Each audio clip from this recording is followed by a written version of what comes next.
क्या आप जानते हैं कि जिसे हम बुद्ध कहते हैं वो दरअसल उनका नाम नहीं बल्कि एक उपाधि है। ये बात कितनी दिलचस्प है कि इतिहास के इतने प्रभावशाली व्यक्ति के जन्म और मृत्यु की सटीक तारीखें आज भी पक्की नहीं है। बिल्कुल। और आज हम इन्हीं सवालों के इर्द गिर्द घूमती कुछ गुत्थियों को सुलझाने की कोशिश करेंगे।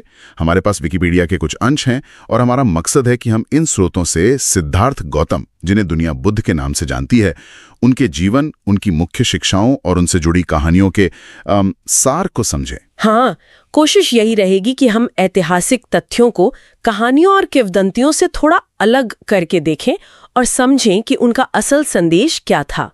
तो चलिए इस विषय पर एक गहरी चर्चा करते हैं। बिल्कुल। मैं कोशिश करूंगी कि विश्लेषण और संदर्भ पेश करूं और आप अपनी जिज्ञासा से इन जानकारियों को और कुरे दें। बढ़िया। तो सबसे पहले ये बुद्ध नाम वाली बात ही लेते हैं। अगर ये नाम नहीं तो क्या है और उनका असल नाम क्या था? हाँ, तो उनका दिया गया नाम था सिद्धार्थ गौतम। अच्छा। सिद्धार्थ यानी वो जिसने अपना लक्ष्य पा लिया हो।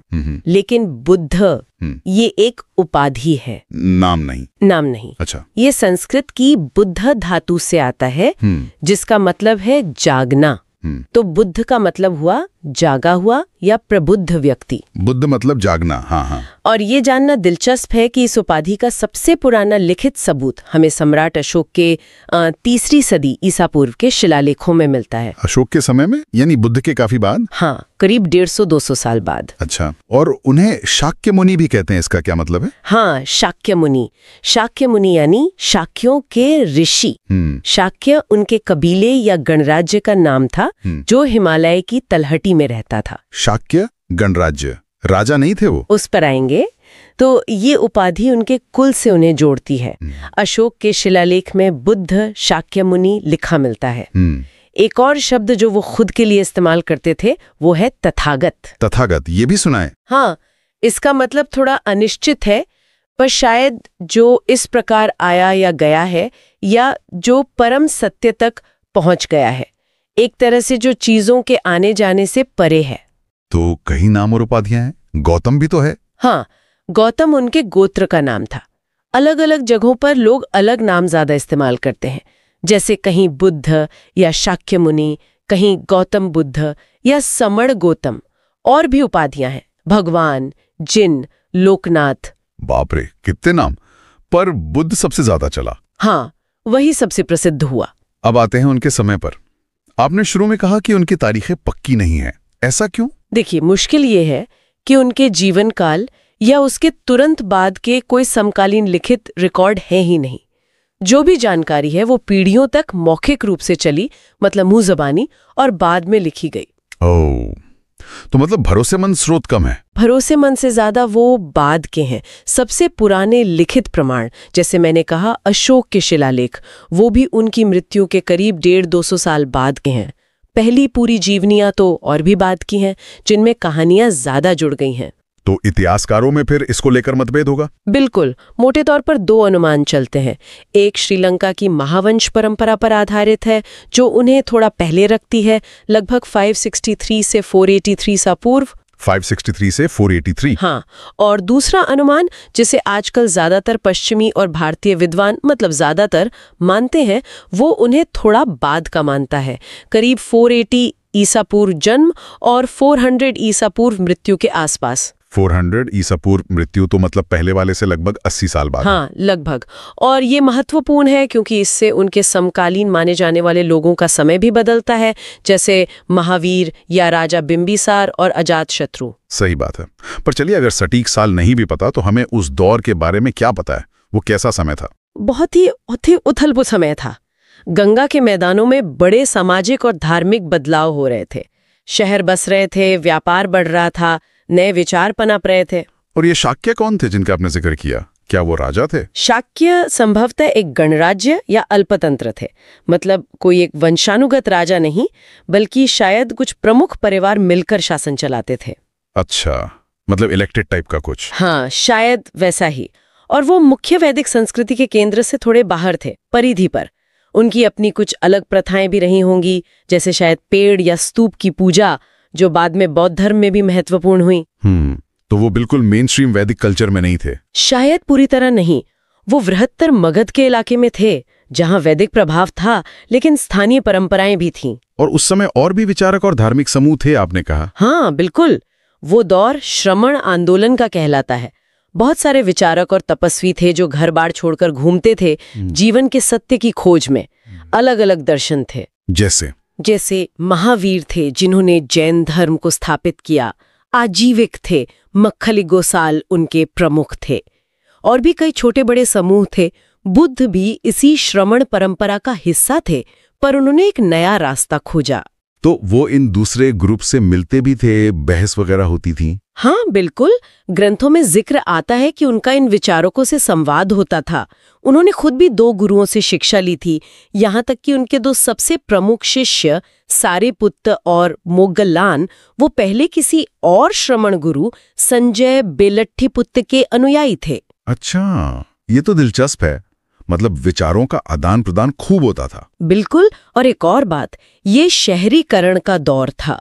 शहरों में एक ज्यादा समतावादी माहौल बन रहा था, ब्राह्मणवादी वर्ण व्यवस्था के खिलाफ। बौद्ध और जैन धर्म दोनों ही इस माहौल के अनुकूल थे, क्योंकि वो जन्म आधारित जाति व्यवस्था का विरोध करते थे। सही है। तो एक गणराज्य के, कह सकते हैं अमीर परिवार के व्यक्ति ने, सिद्धार्थ गौतम ने, ये तपस्वी वाला रास्ता क्यों चुना? उनके बचपन और शुरुआती जीवन के बारे में क्या पता है? इतिहास और कहानी कहाँ मिलती हैं? यहीं पर इतिहास और कहानी या कि ये मिथक आपस में घुल मिल जाते हैं। पारंपरिक कहानी तो बहुत सुंदर है।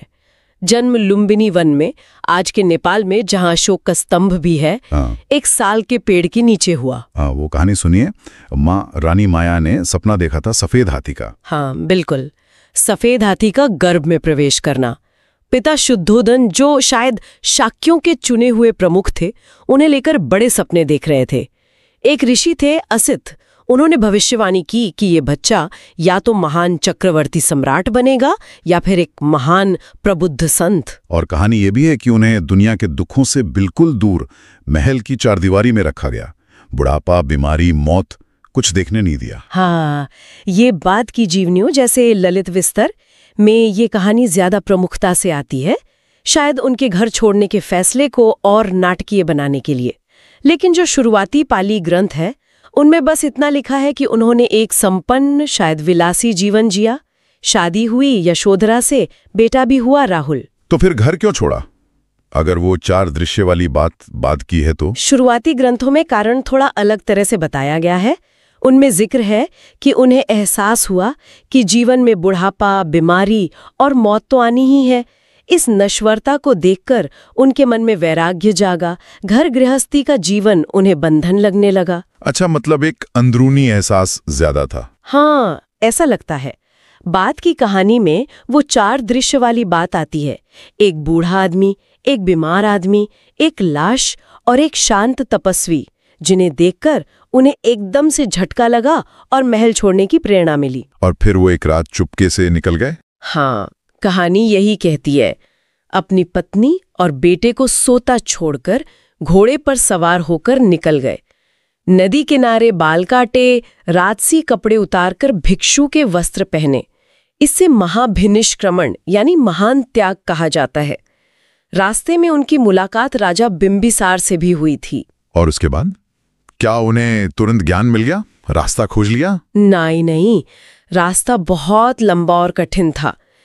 घर छोड़ने के बाद वो ज्ञान की तलाश में भटके। उन्होंने उस समय के 2 बहुत माने हुए ध्यान गुरुओं से शिक्षा ली, आलार कलाम और उद्दक रामपुत। हाँ, इनके नाम सुने हैं। क्या सीखा उनसे? उन्होंने ध्यान की बहुत ऊंची अवस्थाएं सीखी। आलार कलाम से अकिंचनायतन यानी शून्यता का क्षेत्र, और उद्दक रामपुत से नेव संन्यानासन्यातन यानी ना तो चेतना और न ही अचेतना का क्षेत्र। ये बहुत ऊंची मानसिक स्थितियां थीं। लेकिन वो संतुष्ट नहीं हुए? नहीं, उन्हें लगा कि ये अवस्थाएं भी स्थायी नहीं है और इनसे दुख से पूरी तरह मुक्ति नहीं मिलती। ये बस एक तरह का मानसिक ठहराव है, पर जड़ें बाकी रहती हैं। तो फिर उन्होंने क्या किया? फिर उन्होंने सोचा कि शायद शरीर को कष्ट देने से ज्ञान मिलेगा। वो 5 और साथियों के साथ उरुवेला नाम की जगह पर चले गए और वहां उन्होंने करीब 6 साल तक कठोर तपस्या की। वो वाली तस्वीरें जो दिखती हैं, एकदम दुबले पतले, हड्डियां निकली हुई। हाँ, बिल्कुल वही। उन्होंने खाना लगभग छोड़ दिया, सांस रोककर रखने का अभ्यास किया, शरीर को हर तरह से सताया। लेकिन नतीजा क्या हुआ? ज्ञान तो नहीं मिला। शरीर बिल्कुल खत्म हो गया। वो बेहोश होकर गिरने लगे। ओह, तो ये रास्ता भी गलत निकला। हाँ, तब उन्हें एहसास हुआ कि ये भी एक अति है। जैसे भोग विलास एक अति है, वैसे ही शरीर को बेकार में कष्ट देना भी दूसरी अति है। ये रास्ता भी मुक्ति तक नहीं ले जाएगा। यहीं से मध्यम मार्ग का विचार आया होगा फिर। बिल्कुल, एकदम सही। उन्हें समझ आया कि शरीर को स्वस्थ रखना जरूरी है मन को साधने के लिए। उन्होंने फिर से ठीक से भोजन करना शुरू किया। एक कहानी है कि सुजाता नाम की एक गांव की लड़की ने उन्हें खीर खिलाई थी, जिससे उनके शरीर में जान आई। उनके वो 5 साथी ये देखकर नाराज हो गए कि इन्होंने तपस्या का रास्ता छोड़ दिया और वो उन्हें छोड़कर चले गए। अच्छा, अकेले रह गए वो फिर। हाँ, फिर उन्हें अपने बचपन का एक अनुभव याद आया। जब वो बच्चे थे, पिता के साथ खेत पर गए थे और एक पेड़ के नीचे बैठे बैठे ध्यान की पहली अवस्था में पहुंच गए थे, जहां मन शांत और आनंदित था। उन्हें लगा कि शायद यही सही रास्ता है। और फिर वो बोध गया गए। हाँ, वो गया के पास निरंजना नदी के किनारे पहुंचे और वहां एक पीपल के पेड़ के नीचे बैठ गए। उन्होंने निश्चय किया कि जब तक ज्ञान प्राप्त नहीं हो जाता, वो यहाँ से नहीं उठेंगे, चाहे शरीर सूख जाए। और वहीं उन्हें ज्ञान प्राप्त हुआ, बोधि वृक्ष के नीचे। जी हाँ, वहीं ध्यान की गहराइयों में उतरते हुए उन्हें बोधि यानी परम ज्ञान प्राप्त हुआ। दुख क्या है, दुख का कारण क्या है, दुख का निवारण कैसे हो सकता है और निवारण का मार्ग क्या है, ये सब उन्हें स्पष्ट हो गया। वो सिद्धार्थ गौतम से बुद्ध बन गए। और वो मार वाली कहानी कि शैतान ने उन्हें रोकने की कोशिश की। हाँ, ये पौराणिक कथाओं का हिस्सा है। कहते हैं कि जब वो ज्ञान के करीब पहुंच रहे थे, तो मार ने, जो इच्छाओं, मृत्यु और बंधनों का प्रतीक है, उन्हें रोकने की पूरी कोशिश की। अपनी सुंदर बेटियां तृष्णा, रति, राग का प्रलोभन दिया, भयानक राक्षसों की सेना भेजी, उन्हें डराया, धमकाया। पर बुद्ध शांत और अविचल रहे और मार हार गया। ये असल में मन के अंदर इच्छाओं और भयों पर विजय का प्रतीक है। समझ गया। तो ज्ञान प्राप्ति के बाद उन्होंने क्या किया? क्या वो वहीं बैठे रहे? नहीं, उन्हें करुणा आई उन लोगों पर जो अब भी अज्ञान और दुख में फंसे थे। उन्होंने निश्चय किया कि वो अपने ज्ञान को दूसरों के साथ बांटेंगे। लेकिन पहले वो थोड़ा झिझके भी कि क्या लोग इतनी गहरी बात समझ पाएंगे।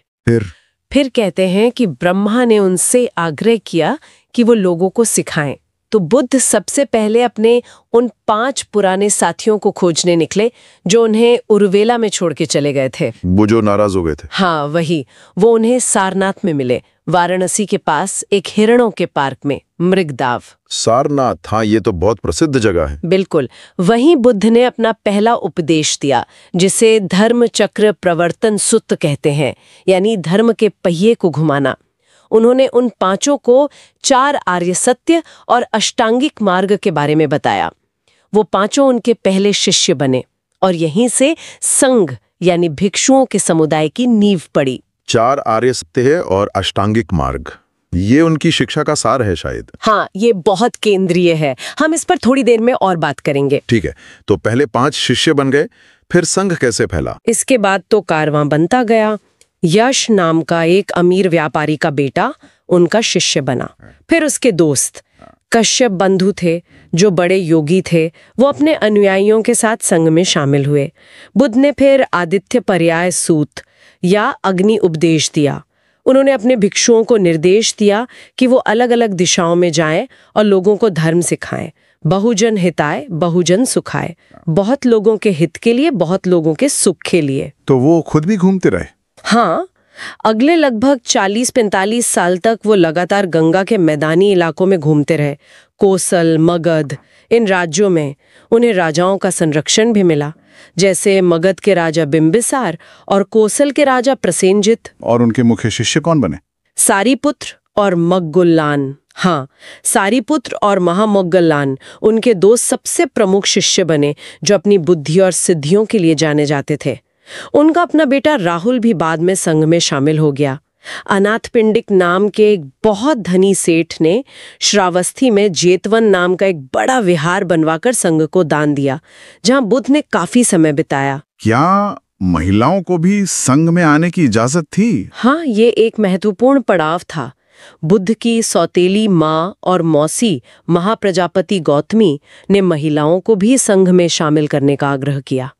शुरू में बुद्ध थोड़े हिचकिचाए, लेकिन उनके प्रिय शिष्य आनंद के बार बार अनुरोध करने पर वो मान गए। हिचकिचाहट क्यों थी? इसके कई कारण बताए जाते हैं। सामाजिक कारण भी थे और शायद ये चिंता भी कि इससे संघ की व्यवस्था कैसे चलेगी। उन्होंने महिलाओं के लिए कुछ अतिरिक्त नियम बनाए जिन्हें गुरु धर्म कहा जाता है। हालांकि कुछ विद्वान इन नियमों की प्रामाणिकता और बुद्ध की हिचकिचाहट वाली बात पर सवाल भी उठाते हैं कि ये शायद बाद में जोड़ा गया हो। अच्छा, उनके जीवन में कोई चुनौती या विरोध भी आया? हाँ, आया। उनके अपने चचेरे भाई थे देवदत्त।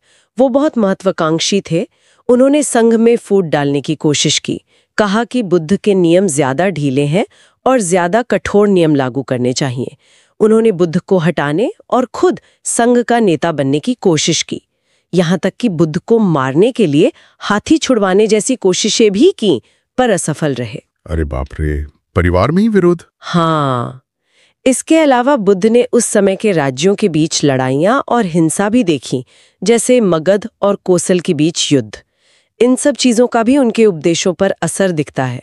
और फिर उनका अंत, परिनिर्वाण जिसे कहते हैं, वो कैसे हुआ?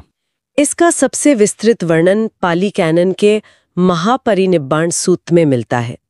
अपने जीवन के अंतिम समय में वो बीमार रहने लगे थे। लगभग 80 वर्ष की आयु में वो कुशीनगर नाम की जगह पर पहुंचे। कुशीनगर, ये भी एक तीर्थ है? हाँ। वहां उन्होंने आनंद और दूसरे भिक्षुओं से बात की। उन्होंने जोर देकर कहा कि उन्होंने कोई गुप्त शिक्षा नहीं रखी, सब कुछ खोलकर बताया है, और महत्वपूर्ण बात, उन्होंने अपना कोई उत्तराधिकारी नियुक्त नहीं किया। कोई लीडर नहीं बनाया? नहीं। उन्होंने कहा, अत्त दीपा विहरत अत्त सरणा अनन्य सरणा, धम्म दीपा विहरत धम्म सरणा अनन्य सरणा। मतलब अपने लिए स्वयं दीपक बनो, अपनी शरण स्वयं लो, किसी और की नहीं। धर्म को अपना दीपक बनाओ, धर्म की शरण लो, किसी और की नहीं। उनकी शिक्षा धर्म ही मार्गदर्शक होगी। बहुत गहरी बात है। उनका अंतिम भोजन चुंद नाम के एक लोहार या सुनार के यहाँ हुआ। उसने उन्हें सूकर मद्धव नाम का कुछ खाने को दिया। इसको लेकर विवाद है कि ये सूअर का मांस था या कोई कंदमूल या मशरूम जैसा कुछ, पर जो भी था, उसे खाने के बाद बुद्ध गंभीर रूप से बीमार पड़ गए। तो क्या उन्हें जहर दिया गया? नहीं, ऐसा नहीं माना जाता। शायद वो खाना खराब हो गया था या उनके बूढ़े शरीर के लिए भारी था। उनकी मृत्यु बीमारी से हुई, किसी साजिश से नहीं। उन्होंने चुंद को दोष न देने को कहा। और उनके अंतिम शब्द क्या थे? 2 साल के पेड़ों के बीच लेटकर उन्होंने अपने शिष्यों को आखिरी उपदेश दिया। उनके अंतिम शब्द थे, वैधम्मा संकारा अपमादेन संपादित, यानी सभी बनी हुई चीजें, संस्कार अनित्य हैं, उनका स्वभाव नष्ट होना है। प्रमाद मत करना, लगन के साथ अपने लक्ष्य मुक्ति के लिए प्रयास करते रहो। अपमादेन संपादिता, लगन से प्रयास करो। हाँ। इसके बाद उनका महापरिनिर्वाण हो गया। उनके शरीर का राजकीय सम्मान के साथ दाह संस्कार किया गया। उनके अस्थि अवशेषों को 8 हिस्सों में बांटा गया, जिन पर अलग अलग जगहों पर स्तूप बनाए गए। कहते हैं बाद में सम्राट अशोक ने उन स्तूपों से अवशेष निकलवाकर पूरे साम्राज्य में और कई स्तूप बनवाए। और पहली बौद्ध संगीति वो कब हुई? पारंपरिक मान्यता है कि उनके परिनिर्वाण के तुरंत बाद राजगृह में पहली बौद्ध संगीति हुई, जहां उनके उपदेशों को इकट्ठा करने का काम शुरू हुआ। हालांकि इसकी ऐतिहासिकता पर भी कुछ विद्वानों में मतभेद है। ये तो हुई जीवन की कहानी, इतिहास और मिथक का मिश्रण। पर उनकी मुख्य शिक्षाएं क्या थीं, जिनका इतना गहरा और स्थायी असर हुआ? आपने 4 आर्य सत्य और अष्टांगिक मार्ग का जिक्र किया था। हाँ, देखिए, फिर वही बात आती है कि कौन सी शिक्षा सीधे बुद्ध की है और कौन सी बाद में विकसित हुई। इस पर विद्वानों में बहस है। कुछ मानते हैं कि शुरुआती ग्रंथों में काफी कुछ मूल शिक्षाओं के करीब है, जबकि कुछ का मानना है कि बहुत कुछ बाद का विकास है। पर जो आमतौर पर माना जाता है, आमतौर पर जो शुरुआती बौद्ध ग्रंथों, खासकर पाली कैनन के सुत्तों में जो विचार बार बार आते हैं, उन्हें मूल शिक्षा का हिस्सा माना जाता है। सबसे केंद्रीय विचार है दुख। जीवन में असंतोष, पीड़ा, अनसैटिस्फैक्ट्रीनेस है। दुख क्यों है? बुद्ध के अनुसार दुख का मूल कारण है हमारी तृष्णा या तन्हा। वाह। ये 3 तरह की हो सकती हैं। चीजों को पाने की इच्छा, काम तृष्णा, बने रहने की इच्छा भव तृष्णा, और नष्ट हो जाने की इच्छा विभव तृष्णा। और इस तृष्णा की जड़ में है अविद्या यानी अज्ञान, चीजों के वास्तविक स्वरूप को न समझ पाना। और चीजों का वास्तविक स्वरूप क्या है जिसे न समझने से दुख होता है? यहाँ 3 बहुत महत्वपूर्ण सिद्धांत आते हैं जिन्हें त्रिलक्षण कहते हैं। पहला, अनित्य यानी अनिच्छा, यानी सब कुछ बदल रहा है, कुछ भी स्थायी नहीं है, हर चीज जो बनती है वो बिगड़ती है। ठीक है। दूसरा है दुख, जिसका मतलब सिर्फ दर्द या पीड़ा नहीं, बल्कि हर वो चीज जो अनित्य होने के कारण असंतोषजनक है। सुख भी अनित्य है, इसलिए उस पर निर्भरता भी अंत में दुख देती है। और तीसरा, ये शायद सबसे अलग है। हाँ, तीसरा है अनात्म या अनात्ता, यानी कोई स्थायी अपरिवर्तनीय मैं, आत्मा या सेल्फ जैसी चीज नहीं है। कोई आत्मा नहीं। ये तो हमारे यहाँ के ज्यादातर दर्शनों से बिल्कुल अलग है। बिल्कुल। उस समय के ब्राह्मणवादी दर्शन में एक स्थायी शाश्वत आत्मन का विचार केंद्रीय था, जो शरीर बदलने पर भी वही रहता है। जैन धर्म में भी जीव आत्मा का विचार है। बुद्ध ने कहा कि जिसे हम मैं या मेरा समझते हैं, वो बस 5 चीजों का लगातार बदलता हुआ समूह, पंचस्कंध है। रूप, शरीर, वेदना महसूस करना, संज्ञा पहचानना, संस्कार मानसिक प्रवृत्तियां, और विज्ञान चेतना। तो ये मैं बस एक प्रक्रिया है, कोई स्थायी चीज नहीं। हाँ, एक तरह से। और इस भ्रम में रहना कि एक स्थायी मैं है, उससे चिपके रहना, उससे बचाने की कोशिश करना, यही दुख का बहुत बड़ा कारण है, क्योंकि असल में तो सब बदल रहा है। तो अगर आत्मा नहीं है तो पुनर्जन्म किसका होता है? कर्म का फल कौन भोगता है? ये सवाल तो उठेगा। हाँ, ये बहुत बड़ा सवाल है। बुद्ध का जवाब थोड़ा जटिल है। वो ये नहीं कहते कि कुछ भी नहीं है, उच्छेदवाद, और ना ही ये कहते कि एक स्थायी आत्मा है, शाश्वतवाद।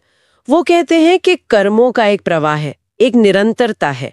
जैसे एक मोमबत्ती से दूसरी मोमबत्ती जलाई जाती है, लौ वही नहीं है, पर पहली के कारण ही दूसरी जली। वैसे ही चेतना और कर्मों का प्रवाह है, जो मृत्यु के बाद भी जारी रहता है और नई परिस्थितियों, अगले जन्म को जन्म देता है।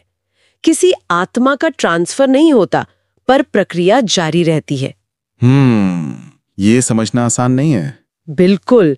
ये बौद्ध दर्शन के सबसे गहरे और सबसे बहस वाले बिंदुओं में से एक है।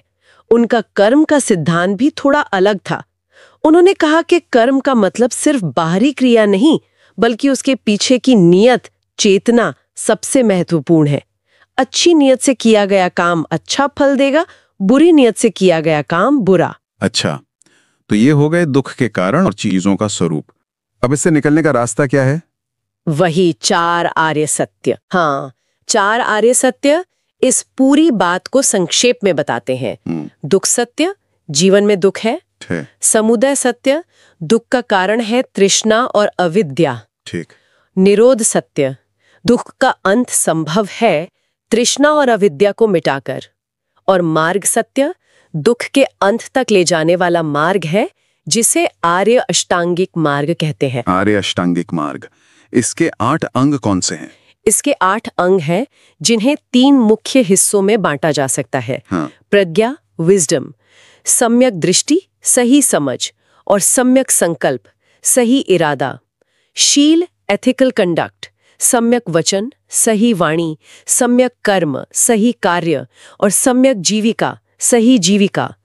समाधि, मेंटल डिसिप्लिन, सम्यक प्रयास, सही कोशिश, सम्यक स्मृति, सही सजगता अवेयरनेस, और सम्यक समाधि, सही एकाग्रता, कंसंट्रेशन। ये तो पूरा जीवन जीने का तरीका है। ऐसे चीजों का सही स्वरूप समझ आता है, जिससे अविद्या और तृष्णा नष्ट होती हैं और मुक्ति, निर्वाण मिलती है। और एक और सिद्धांत का आपने जिक्र किया था, प्रतीत्य समुत्पाद, डिपेंडेंट ओरिजिनेशन, वो क्या है? हाँ, प्रतीत्य समुत्पाद या पटिच्छ समुत्पाद पाली, ये भी बहुत केंद्रीय सिद्धांत है। इसका मूल विचार है कि दुनिया में कुछ भी अपने आप स्वतंत्र रूप से मौजूद नहीं है। हर चीज किसी न किसी कारण या अनेक कारणों और स्थितियों पर निर्भर होकर ही उत्पन्न होती है और बनी रहती है। मतलब कॉज एंड इफेक्ट जैसा? हाँ, पर उससे भी ज्यादा गहरा। ये सिर्फ लीनियर कॉज इफेक्ट नहीं, बल्कि एक जटिल नेटवर्क है निर्भरता का। इसके होने पर यह होता है, इसके उत्पन्न होने पर यह उत्पन्न होता है, इसके न होने पर यह नहीं होता, इसके निरोध से इसका निरोध होता है। अच्छा। ये सिद्धांत समझाता है कि कैसे अज्ञान से शुरू होकर दुख का पूरा चक्र, जिसमें 12 कड़ियां गिनाई जाती हैं, अविद्या, संस्कार, विज्ञान, नाम रूप, षडायतन, स्पर्श, वेदना, तृष्णा, उपादान, भव, जाति, जरामरण चलता है।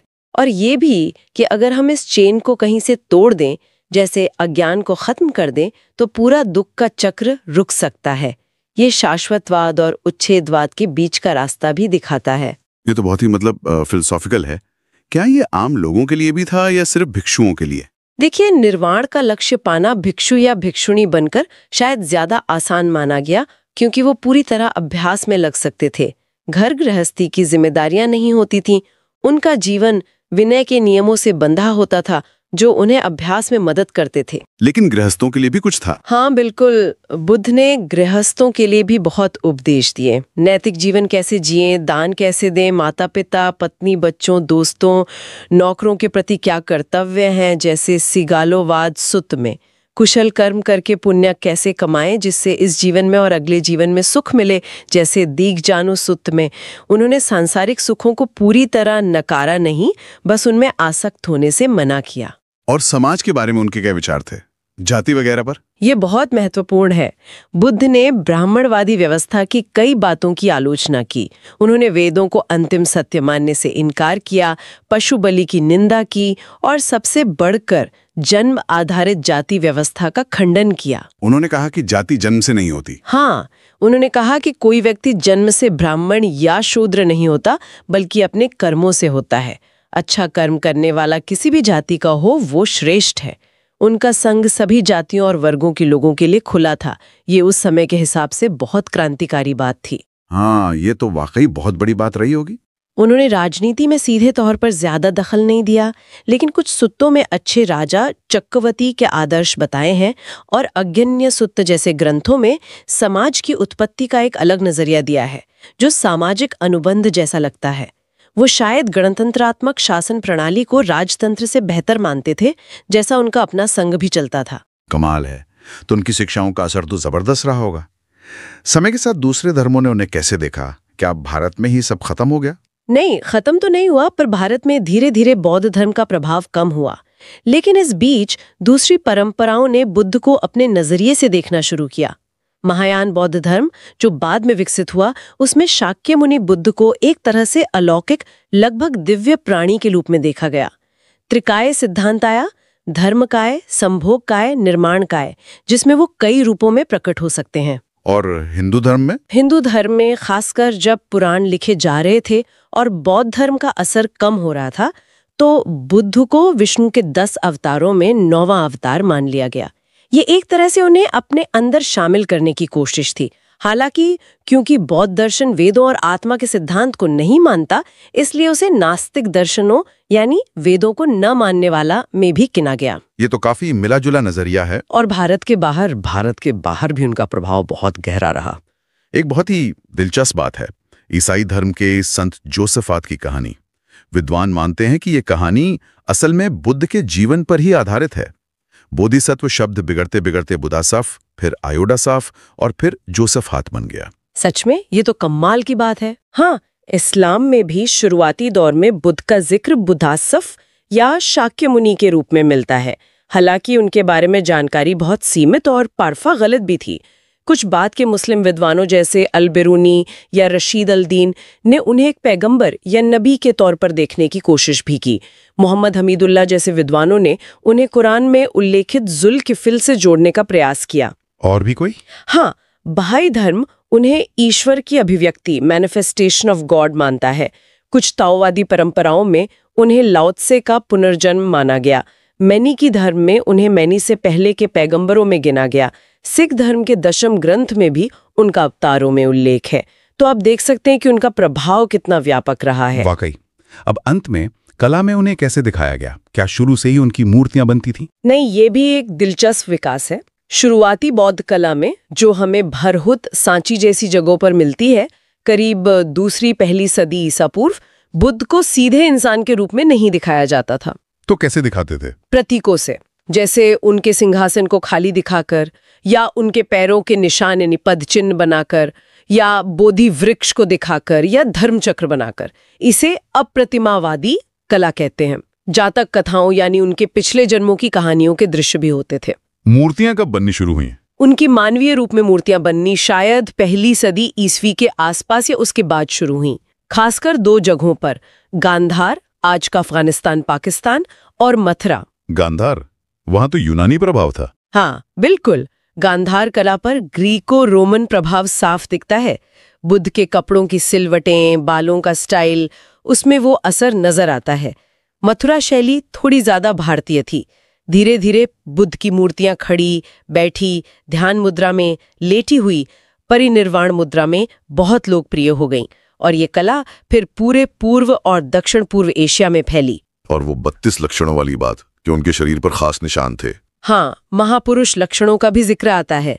पारंपरिक रूप से माना जाता था कि महान व्यक्तियों के शरीर पर 32 विशेष लक्षण होते हैं, जैसे उष्णीश, सिर पर उभार, उड़ना, भौहों के बीच बाल, लंबे कान, चक्र के निशान आदि। शुरू में कहा गया कि ये लक्षण आम लोगों को दिखते नहीं थे, पर बाद में कला में इन्हें दिखाया जाने लगा। कमाल है।